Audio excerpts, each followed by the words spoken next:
8 million ஆண்டுகளுக்கு முன் மனிதர்கள் வாழ்ந்த கதை இது. நரிகள் ஒன்றாக கூடி ஓலையிடுகின்றன. மனித மூதாதையர்கள் புகைக்குள் தீயை மூட்டி தன்னை பாதுகாத்து கொண்டு வாழ்கின்றனர். அழகாக ஒரு பெண் தன் குழந்தையை கட்டி கொடுக்கின்றார். நரி கூட்டம் ஒன்றாக சேர்ந்து அந்த குகையை நோக்கி ஓடிக்கொண்டிருக்கின்றது. குகை அருகே வந்த பிறகு ஓலையிடும் சத்தம் அதிகரித்து கொண்டிருக்கிறது. அதை உணர்ந்த அந்த மனித இனம் ஏதோ அச்சுறுத்தல் ஏற்பட போகிறது என்று பரிதவித்துக் கொண்டிருக்கிறது. அந்த தாய் அந்த குழந்தையை ஆசுவாசப்படுத்துகிறாள். இரவு நேரம் ஒரு பெருநிலவு ஒளியில் ஒரு ராட்சச ஓநாய் அந்த குகை அருகே வந்து கர்ஜித்துக் கொண்டிருக்கிறது. இதை உணர்ந்த அந்த மனித மூதாதையர்கள் ஆயுதத்தை தயார் செய்து கொண்டிருக்கின்றனர்.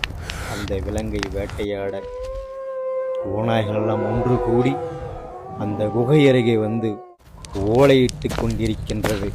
அதை உணர்ந்த அந்த மனித மூதாதையர்கள் அந்த ஓநாய்களை வேட்டையாடுவதற்காக தயாராகின்றனர்.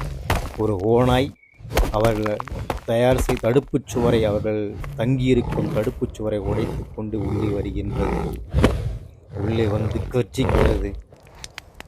இதை பார்த்த அந்த மனித மூதாதையர்கள் பயந்து நடுங்குகின்றனர். அதில் ஒருவர் தைரியமாக தன் ஆயுதத்தால் அந்த ஓநாயை தாக்குகின்றார். இருந்தாலும் அந்த ஓநாய்கள் அங்கிருந்து சென்றபாடில்லை. இவர்கள் அந்த தாய் இரு குழந்தைகளை பாதுகாப்பதில் மிகவும் சிரமப்படுகின்றாள். பயந்து நடுகின்றாள். ஏனென்றால் ஓநாய்களின் சத்தம் மிகவும் அச்சுறுத்தும்படியாக இருந்தது. ஒரு ஓநாய் ஒருவரை கடித்து குதறிய போது பக்கம் இருந்த மனித மூதாதையர்கள் அவருடைய ஆயுதத்தை கொண்டு அதை தாக்குகின்றனர். அதே நேரத்தில் ராட்சச சிறுத்தை ஒன்று அங்கு சத்தமிட்டு கொண்டிருக்கிறது. ஒரு ஓநாய் ஒரு மனிதரை கடித்து கவ்விக்கொண்டு இழுத்து வெளியே செல்கின்றது. மற்றவர்கள் எல்லாம் சேர்ந்து அந்த மனிதரை காப்பாற்ற முயற்சி செய்கின்றனர். அதே சமயம் அந்த சிறுத்தையும் அந்த குகைக்கு வருகின்றது. அந்த சிறுத்தை குகைக்குள் வந்து அங்கிருந்த ஓநாய்களை கர்ஜித்து விரட்டி அடிக்க சண்டையிடுகின்றது.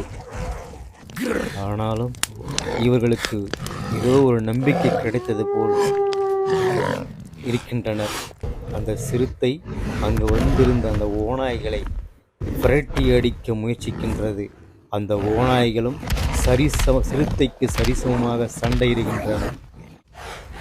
இதை பார்த்து அங்கிருந்த அந்த மனித மூதாதையர் மிகவும் பயந்து கொண்டு வெளியே செல்ல பார்க்கிறார். ஆனால் அந்த ஓநாய்க்கும் சிறுத்தைக்கும் நடைபெறும் யுத்தமானது மிகவும் கடினமாக இருந்தது.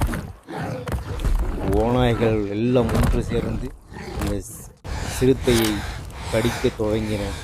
அந்த ஓநாயிடமிருந்து தப்பித்த அந்த மனித மூதாதையர்கள் ஓநாய் சிறுத்தையும் சண்டையிடுவதை பார்த்து பயந்து கொண்டிருந்தனர். இறுதியாக ஓநாய்கள்லாம் ஒன்று சேர்ந்து சிறுத்தையை கடிக்க சிறுத்தை படுபயங்கரமாக தாக்கி துரத்தியது அந்த ஓநாய்களை. மனித மூதாதையர்கள் எல்லாம் ஒன்று சேர்ந்து இந்த நிகழ்வை பார்த்துவிட்டு மீண்டும் குகைக்கு திரும்புகின்றனர். இருந்த போதிலும் மனதிற்குள் ஏதோ இனம் புரியாத பயத்தால் அவர்கள் பீதியுற்று இருந்தனர்.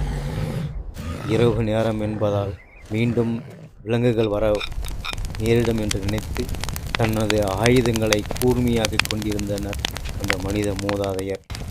அருகில் தன் மனைவியும் அமர்ந்து கொண்டிருந்த அந்த மனித மூதாதையனுடைய அவனுடைய மனைவியும் இரவு நேரம் முடியும் தருவாயில் நிலவும் இறுதியாக மறையப் போகின்றது. அனைவரும் உறங்க தீ மூட்டிவிட்டு அந்த குகையில் நிம்மதியாக உறங்கிக் கொண்டிருக்கின்றனர். பொழுது புலர்ந்தது. ராட்சச பறவைகளின் அலறல் சத்தமும் டீனோசர்களின் சத்தமும் அவர்களின் காதில் விழ அந்த பெண் கண் விழித்து பார்க்கின்றாள். பொழுது புலர்ந்து விட்டதென்று. பிறகு அங்கிருந்து மனித மூதாதையர்கள் வெளியே வருகின்றனர்.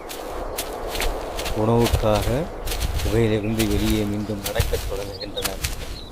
வரிசையாக ஒன்றன் பின் ஒருவராக நடந்து கொண்டிருக்கின்றனர். ஒரு பச்சை புல்வெளியில் அந்த பெண் மிகவும் சோர்வுற்று இருக்கின்றாள். நடந்து களைப்பு ஏற்பட்டு எங்கு காணினும் எதுவும் தெரியாத ஏதோ சங்கீத மொழியில் பேசிக்கொண்டிருக்கின்றார் ஆண். அந்த குழந்தையின் உடையை தாய் சரி செய்து விடுகின்றாள். மீண்டும் நடக்கத் தொடங்குகின்றனர். ஒரு கழுகு சத்தமிட்டு அவர்கள் மீது அவர்களுக்கு மேலே பறக்கின்றது. சிறிது அச்சம் உண்டு. பிறகு மீண்டும் நடையத் தொடங்குகின்றனர். அங்கே ஒரு ஆறு அழகாக மெதுவாக ஓடிக்கொண்டிருக்கிறது. அதில் நீர் அருந்திவிட்டு அந்த ஆற்றின் அருகே ஒரு பழச்செடியில் பழங்களை பறித்து அந்த தாய் தன் குழந்தைகளுக்கு கொடுக்கின்றார். மீண்டும் அங்கு நடக்கத் துவங்குகின்றனர். அங்கே சில மனித மூதாதையர்கள் எதையோ நோண்டி கொண்டிருக்கின்றனர் மண்ணில். இவர்களும் அவர்களோடு சேர்ந்து ஏதோ மண்ணில் பறித்து கொண்டிருக்கின்றனர். எதுவாக இருக்கும் என்று தெரியவில்லை. ஆனால் ஏதோ ஒன்று ஆச்சரியத்துடன் பறித்து கொண்டிருக்கின்றனர். அவர்கள் உணவுக்காக கிழங்கு கிடைத்து விட்டது. அவர்கள் உணவாக எடுத்துக்கொள்ளும் அந்த கிழங்கு நோண்டி எடுத்துக்கொண்டு அதை ஒரு ஆண் எடுத்துக்கொண்டு நெருப்பை உருவாக்குகின்றனர். கல்லோடு சிக்கி முக்கி கல்லோடு மோதி நெருப்பை உருவாக்கி அந்த கிழங்கை அந்த நெருப்பில் வைத்து சுடுகின்றனர். அவருடைய அறிவு கூர்மை அப்போதே இருந்திருக்கின்றது. 8 மில்லியன் ஆண்டுகளுக்கு முன்பாகவே நெருப்பை உருவாக்கி கிழங்கை சமைத்து உண்ணும் ஒரு ஆண் முதலாக தன் மனைவிக்கு அந்த கிழங்கை உண்ண கொடுக்கின்றார். அதை அந்த மனைவி ருசித்து பசி அறைகின்றாள். அங்கிருக்கும் அனைத்து மனித மூதாதையர்களும் எதையோ ஒரு ஆயுதங்களை உருவாக்கி கொண்டும் ஓய்வெடுத்து கொண்டும் இருக்கின்றனர். இறுதியாக மீண்டும் அந்த இடத்திலிருந்து வேறொரு இடத்திற்கு நடையை துவங்குகின்றனர். வெயிலின் தாக்கம் அதிகமாக இருப்பதால் அந்த பெண் கர்ப்பமுற்றிருந்த அந்த பெண் மிகவும் சோர்ந்து போயிருக்கின்றாள். மாலை நேரம் வரப்போகிறது என்று நினைக்கின்றேன். அந்த பெண் ஒரு குகையை தேடி, அந்த ஆணும் பெண்ணும் ஒரு குகையை தேடி நடையை துவங்குகின்றனர். இரவு நேரங்களில் விலங்குகளின் அச்சுறுத்தல் அதிகமாக இருக்கும் என்று இந்த மனித மூதாதையர்கள் இரவு நேரங்கள் குகைக்குள் தங்கிக் கொள்வார்கள். ஆனால் குகையை நோக்கி நடந்து கொண்டிருக்கின்றனர். மாலை நேரம் வந்துவிட்டது.